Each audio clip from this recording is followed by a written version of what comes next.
Hi everyone, Anthony Fantano here, the internet's busiest music nerd. And it's time for a review of the new Sturgill Simpson album, Sound and Fury. This is the newest album from country renegade, Sturgill Simpson. It comes several years after his fantastic and widely acclaimed A Sailor's Guide to Earth, a great contribution to the modern country catalog, fusing the genre with elements of rock, elements of soul, with some very grand and vast production, occasionally some progressive compositional transitions. Simpson is essentially a country artist who has the potential to do things in the genre that are left field, that are outside of the norm, that are groundbreaking, while simultaneously appealing to the core audience of that genre, which is rare. And because of that, I have very much been looking forward to whatever his next record is going to be. So here we have it, Sound and Fury, several years later, but it comes after a turbulent series of events. First, we have Simpson's 2017 Grammy win for Country Album of the Year, then a sinus infection so bad it required surgery, leading to a lengthy recovery process that I'm reading Simpson mostly spent high out of his mind. He spent much of this downtime listening to old favorites outside of the country genre, so eventually when he reconvened with the band, they were ready to do even more unlikely fusions with the style. Sound and Fury was also recorded in 2 weeks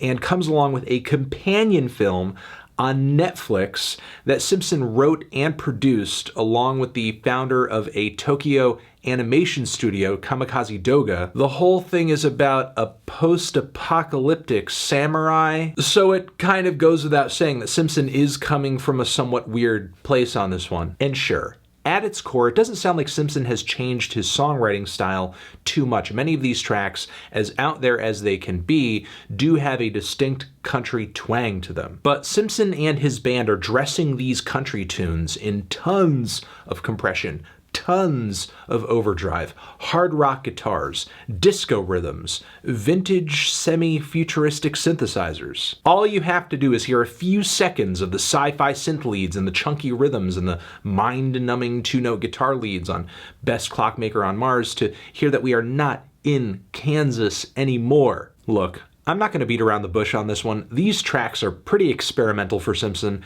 Any major relevant country artist working today, really. Some of these experiments sound fantastic, and others go so awry they make for Simpson's worst material to date. For one, I love the track Sing Along, which was great as a teaser, even better as a core song on the record. Fat drums on this track are fantastic. The funky, gurgly keyboard licks, the wailing slide guitars too. It's got a great groove. I love Simpson's totally buzzing, fuzzed out lead vocal on this one. The song sounds like an old friend, but also like an alien from another planet. The screaming synth leads on the bridge of this cut are nice too. It's like I'm listening to dystopian cyber country. I also love the track A Good Look, which is backed with these very fast, peppy, groovy disco beats. That bass line, that hip-shaking beat, those bright, fluttery layers of strings on the track, they all sound like something straight out of 1975. And the way the whole instrumental transitions into this loud laser synth breakdown is crazy. When the instrumental clears on the verse, a very solid tune is revealed, as well as some smart and snappy lyrics about the end of the world, fame, copyrights. The song Ronin isn't a bad instrumental kickoff to this thing,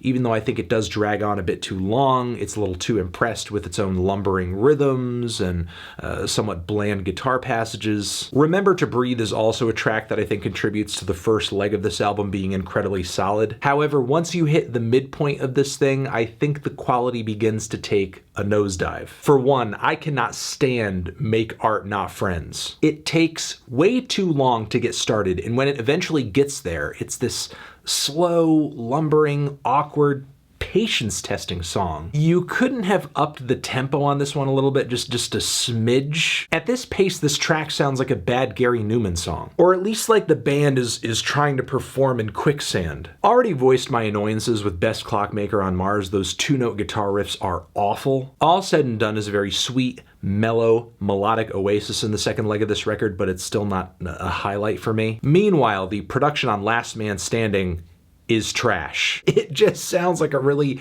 bad live recording with the guitars blaring to the point where they're smothering everything. The drums sound like they're being played at a distance. The vocals are muffled and just really unintelligible much of the time. So even if the song at the core of this one is one of the betters of this entire project, you wouldn't really be able to tell from just how not good it sounds. Some of the new wave elements that were very lightly referenced earlier on the record come back on Mercury and Retrograde, where it sounds like we have some nice punchy drums, some lightly phased and gently strummed guitars. It's plucky, it's pretty, sounds a little intergalactic when you get that wonderful rush of instrumentation on the chorus. There are some parts of it that remind me of the Cars. Then we have the fastest horse in town, the longest track on the entire record, and it is so goddamn loud, especially the guitars. It just gets more and more distorted. The whole thing is like an asteroid burning up in Earth's atmosphere. Look, there are some elements of this album that I admire, that I think are risky, that I think are very cool. And there are others that, again, I don't think compliment Simpson all that much. I don't think go over that well. I think, frankly, sound awful. I like that Simpson and his band really let loose on this one, but a lot of terrible ideas and sounds go completely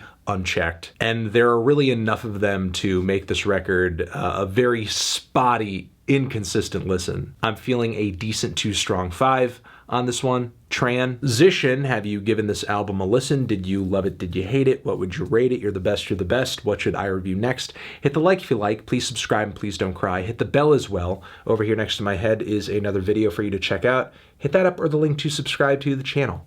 Anthony Fantano, Sound and Fury, forever.